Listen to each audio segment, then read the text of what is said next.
በመጨረሻም ለራሳቸው አጨብጭበው ራሳቸው ሰምተው የሚጽናኑበትና የሚደሰቱበት ምናልባትም በኋላ ላይ ፓርቲ የሚያደርጉበት ወይም የሚጨፍሩበት ሁኔታ ነው የተፈጠረው። እሱንም እናነሳለን። በቅድሚያ ግን የዚህ የወደቡ ጉዳይን እንዴት አየው?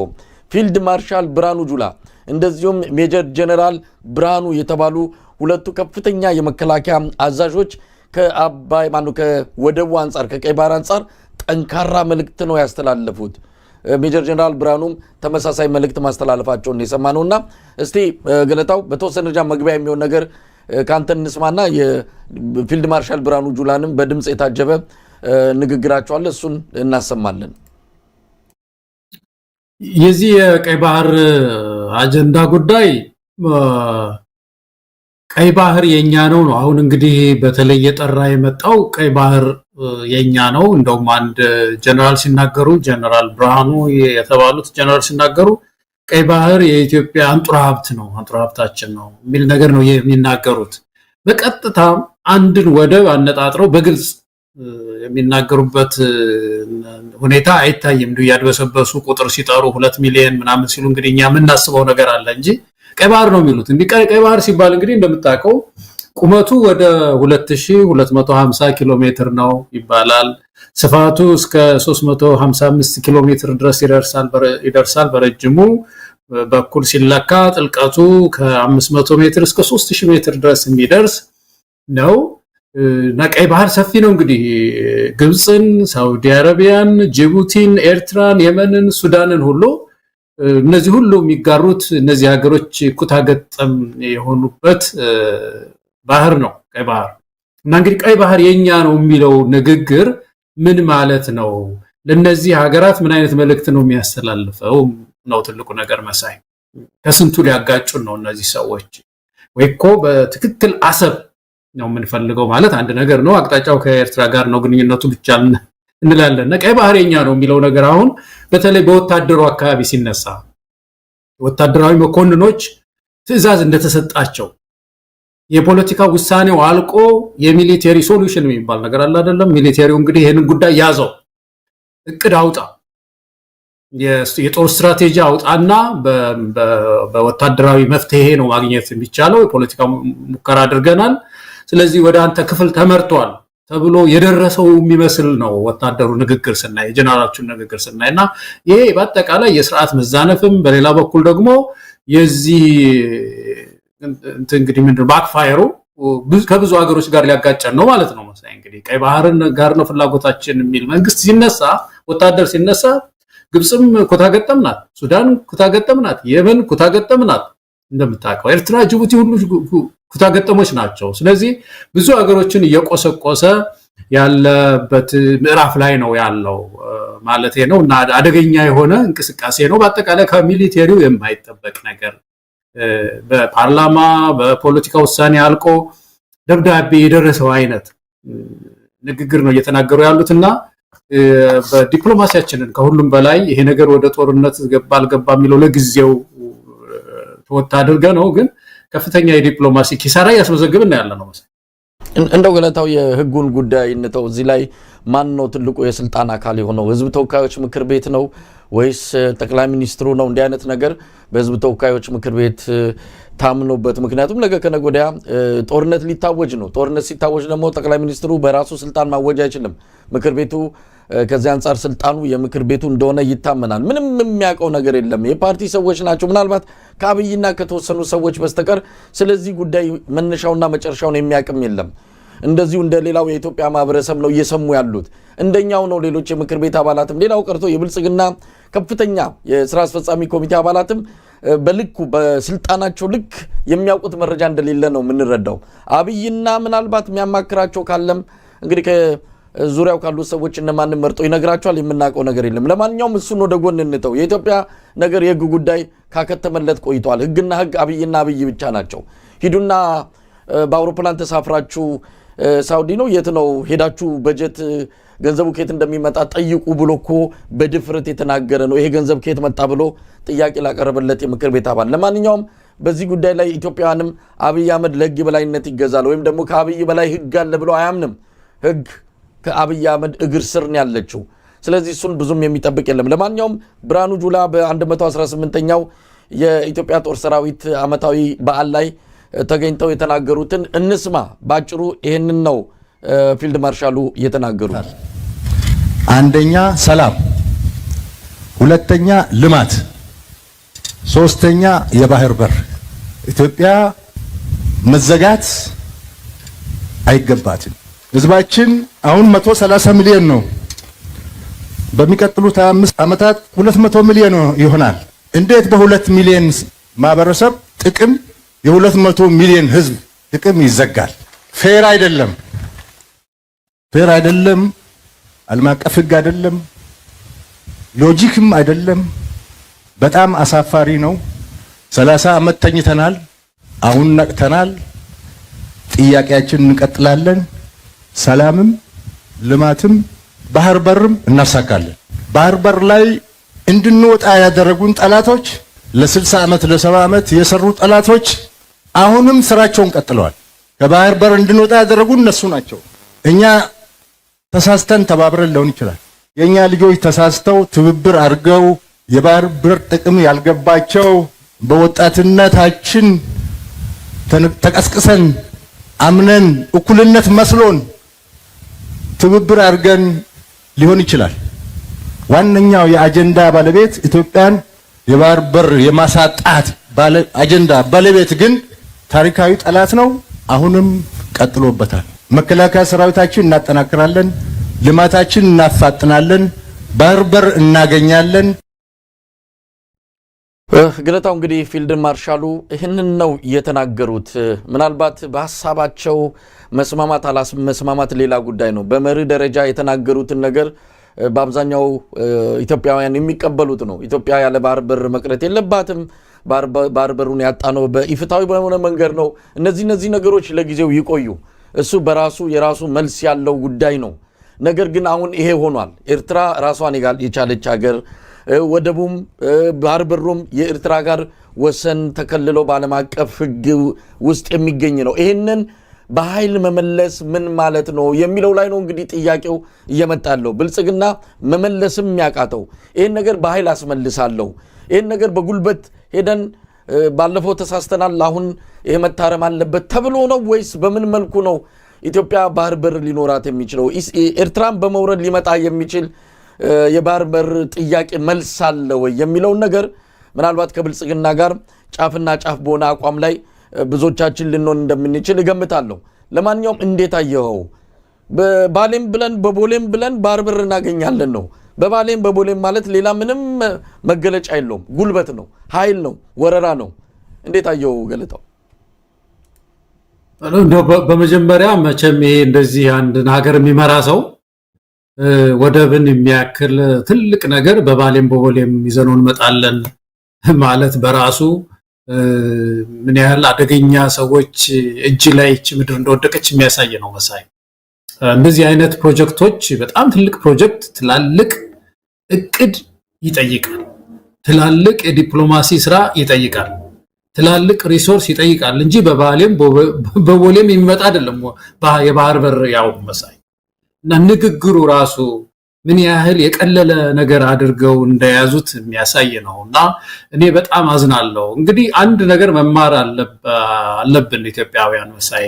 እነዚህ ሰዎች የሚማሩ አይደለም፣ እኛ ግን የምንማረው ነገር አለ። ከሶማሌ ላንድ ጋር የነበረው ኤምኦዩ ሰላማዊ ንግግር ነበር። ያው ብዙ ጊዜ አውርተንበታል አይደለም? እና ተፈራረሙ። ሜሞራንደም ኦፍ አንደርስታንዲንግ ይባላል። ባይንዲንግ አግሪመንት ወይም ደግሞ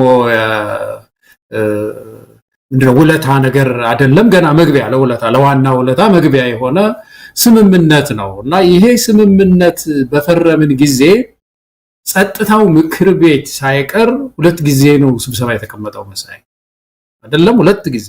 አንድ ጊዜ በድብቅ የተወሰነ ውሳኔ በግልጽ አልታወቀም። በጣም ታላላቅ ሀያላን ሀገራት የሚባሉት በሙሉ ደብዳቤ ማስጠንቀቂያ ደብዳቤ ጽፈዋል። እና ኢትዮጵያ ብዙ ዋጋ ከፍላ መጨረሻ ላይ የሶማሌ ላንዱ ፕሬዚደንት ባለፈው ተናገሩ። ያንን ያህል ዋጋ አስከፍለናል ብለን አይደለም የገባንበት። እነዚህ ሰዎች በባሌም በቦሌም ብለን ከሶማሌ ላንድ ሞዩ ተፈራርመን እዛ ባህር እናገኛለን ብለው ያን ያህል ዋጋ ከፍለን ነው ይሄ የወጣ ነው። ይሄኛው ጉዳይ ደግሞ እንግዲህ የሚሊተሪ ጉዳይ ነው። ያኛው ሰላማዊ ስምምነት ነው ሞዩ ነው አይደለም። ይሄኛው ደግሞ የሚሊተሪ ጉዳይ ነው። ወታደር ተኩስ ሊጀምር ነው ማለት ነው። በኃይል እናመጣለን ብሎ ወደ ኤርትራ ጉዞ ሲጀመር እንዳልከው ይቺ ሀገር በዩናይትድ ኔሽንስ የተመዘገበች አንድ ሀገር ናት።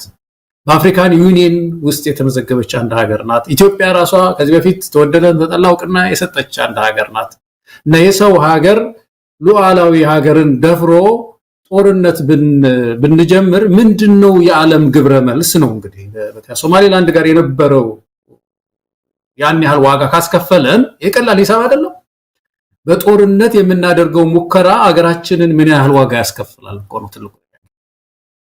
ምን ያህል ዋጋ ሊያስከፍለን ይችላል? ከአፍሪካን ዩኒየን ጋር የሚኖረን ግንኙነት ምንድነው የሚሆነው?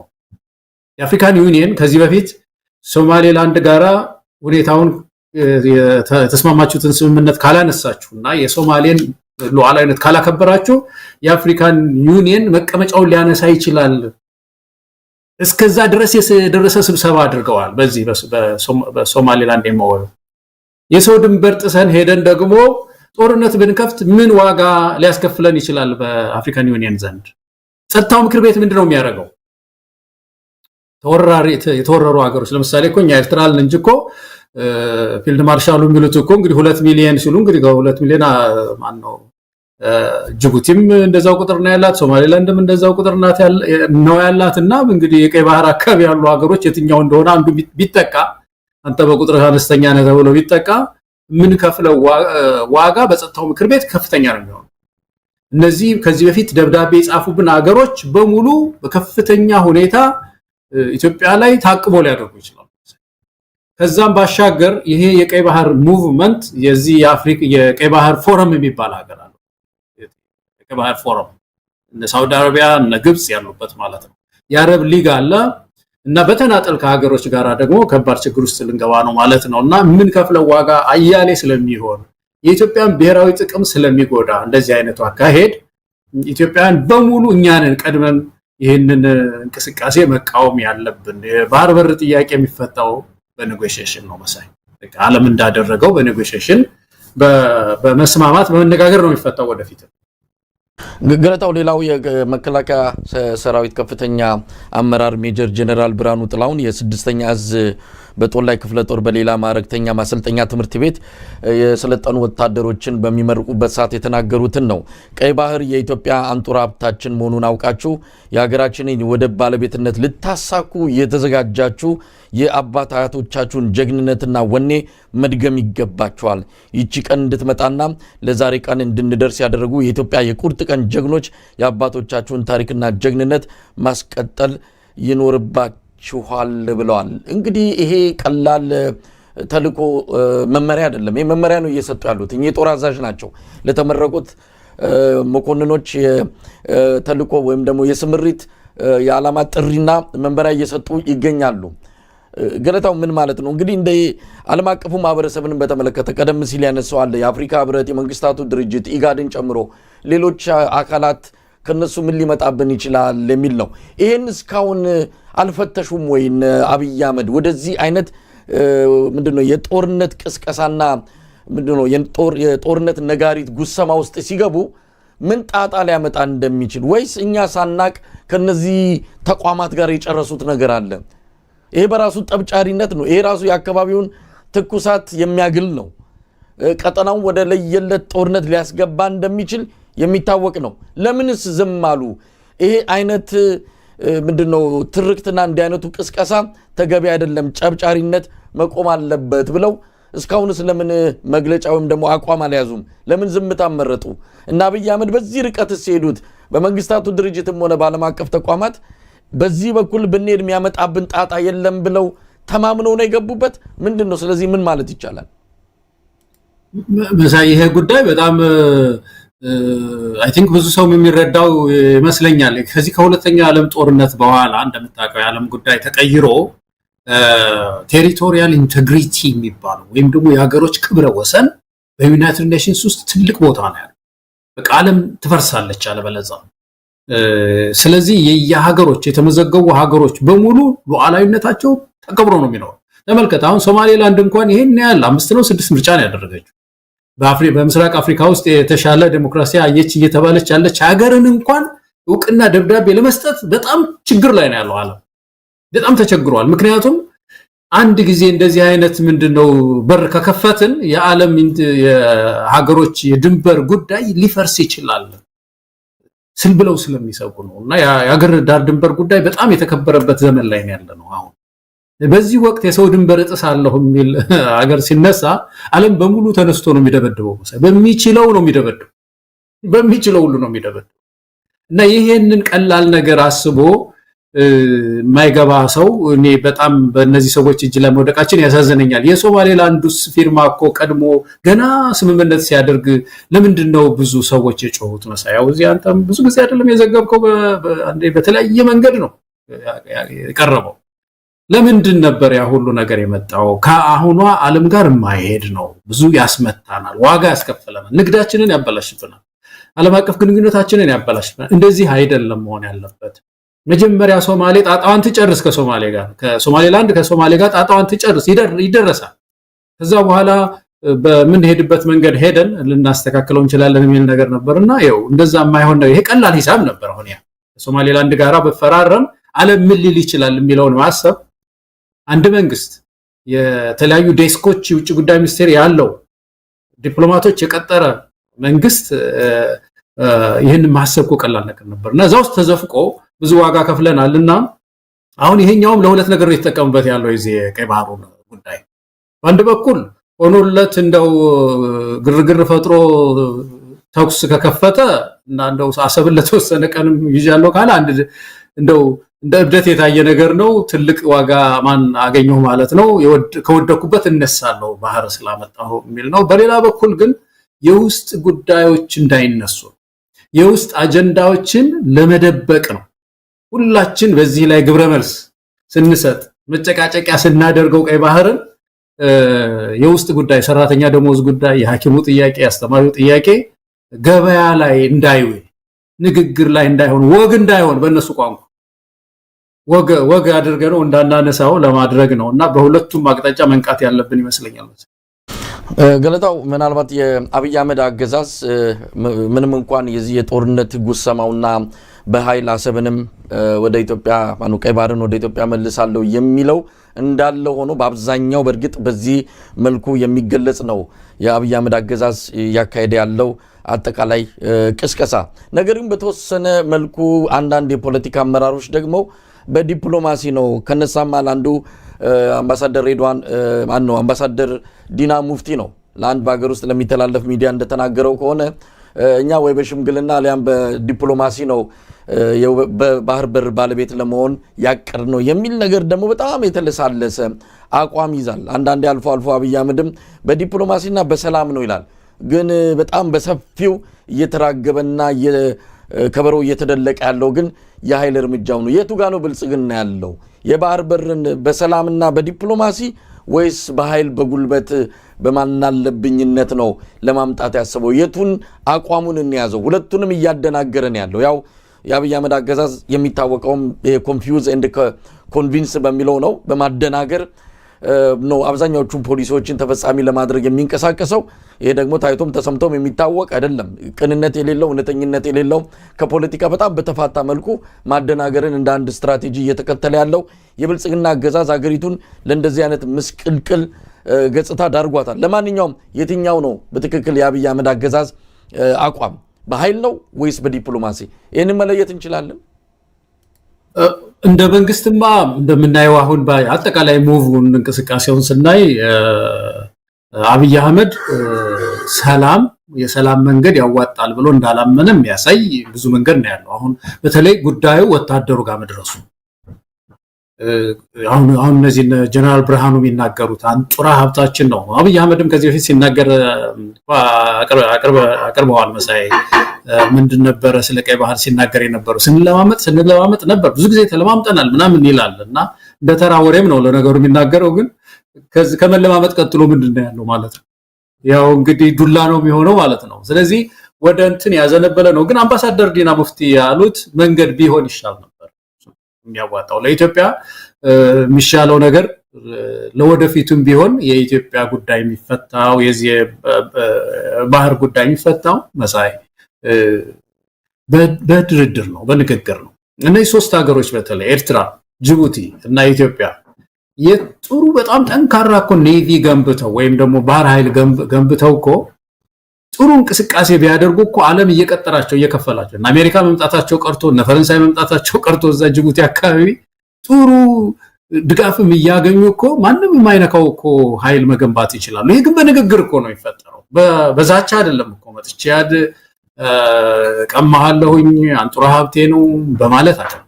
አንድ የተፈጠረ ታሪካዊ ጉዳይ አለ። ያንን ታሪካዊ ጉዳይ እንደገና በውይይት አንስቶ በሰከነ መንገድ ሰጥቶ መቀበል ጊቭ ኤንድ ቴክ የሚባል ነገር አለ አይደለም። በዛ መርህ መፍታት ይቻላል፣ ደግሞም ይፈታል። በእርግጠኝነት ይሄ ጉዳይ እንደዚሁ ሊቀጥል አይችልም።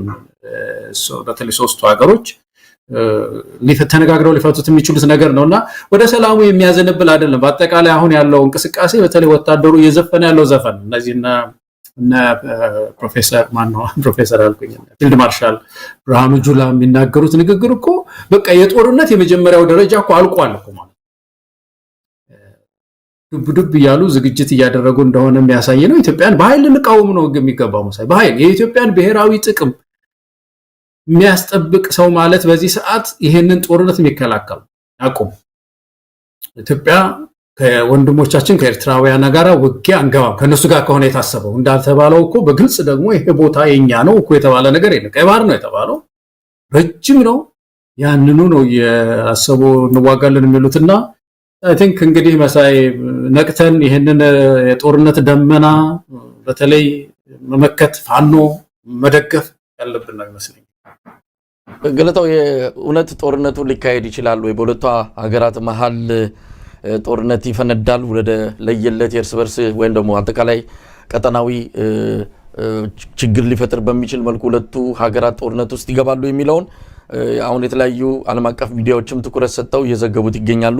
ፎሬን ፖሊሲ መጋዚንም እንደዚሁ በዚህ ጉዳይ ላይ የሰጠው ትንታኔ ያለ ወደ ጦርነት እንደሚገቡ በእርግጠኝነት የደመደመበት እንደዚሁም እነ አሌክስ ዱዋል የተሰኙ ብዙ ጊዜ በህወሓት ጉዳይ ላይ ትኩረት አድርገው ለህወሓት ስስ ልብ ያላቸው እንደነዚህ አይነት ዓለም አቀፍ ጻፊያንም እንደዚሁ ሰሞኑን ቀርበው ጦርነቱ ሊፈነዳ እንደሚችል እየገለጹ ነው። የአይሲጂ የኢንተርናሽናል ክራይሲስ ግሩፕ ተንታኝ ሆነው ዊሊያም ዴቪሰንም እንደዚሁ ሰሞኑን በአንድ ዓለም አቀፍ ቴሌቪዥን ላይ ቀርቦ ጦርነቱ የማይቀርለት ነው መፈንዳቱ አይቀርም የሚል ነው። እኔን ጨምሮ ደግሞ በጣም ጥቂት የማንባል ብዙ ተንታኞች ደግሞ ጦርነቱ በፍጹም ሊካሄድ አይችልም፣ እንዲሁ የአብይ አህመድ አሁን ቀደም ሲል እንዳልከው አጀንዳ ማስቀየሪያ የውስጥ ጉዳዮችን ሰው እንደው ትቶ ወደዚህ እንዲያተኩር ለማድረግ የተደረገ እንደው የአጀንዳ ማስቀየሻ ዘዴ እንጂ በፍጹም አብይ አህመድ ጦርነት አይገባም። ጦርነቱ ስለመግባት በቅድሚያ አቅም ሊኖረው ይገባል ነው። አማራ ክልል እኮ ገብቶ አቅሙን አየ ነው። ምናልባት አብይ አህመድ የሚተማመንበት ዘመኑ የቴክኖሎጂ ነው። የወታደር ሚና እየቀነሰ መጥቷል። አንድ ማዘዣ ጣቢያ ውስጥ ቁጭ ብሎ ጦርነትን በሪሞት ኮንትሮል ማካሄድ ይቻላል የሚል ፍልስፍና አለው። ምናልባት በዚህ ደረጃ ምን ያህል ዓለምስ በዚህ ደረጃ ተራምዷል የሚለውን ነገር የምናውቀው አይደለም። ግን አብይ አህመድ ይህንን ተማምኖ ከሆነ ወደ ጦርነት የሚገባው ሌላ ጉዳይ ነው። ነገር ግን እግረኛ የሚባል እንግዲህ ድል የሚለካው በእግረኛ ሰራዊት ነው። እግረኛ ሰራዊት ሄዶ ያንን ቦታ ካልያዘው በስተቀር የትኛውም ቴክኖሎጂ ምናልባት ተቋማትን ሊያወድም ይችላል፣ ወታደራዊ ማዘዣ ጣቢያዎችን ሊመታ ይችላል። ግን ቦታ ይዞ ተቆጣጥሮ ሊቆይ አይችልም። ቴክኖሎጂ እግረኛ መግባት አለበት፣ መያዝ አለበት። ያ እግረኛ አለ ወይ የሚል ጥያቄ ሲነሳ ብዙ ክፍተቶች አሉ። አማራ ክልል እኮ ደቀቀ። አብይ አህመድ ሰራዊቱን አደቀቀው። በዚህ ላይ አሁን እንደምንሰማው ከሆነ ሰራዊቱ በራሱ ስርዓት አልበኛ ሆኗል። በየከተማው በተለይ ይሄ ካምፕ ባለባቸው አካባቢዎች የሚኖሩ ኢትዮጵያውያን ስሞታ እያቀረቡ ነው፣ ቅሬታ እያቀረቡ ነው። ወዴት እንሂድ?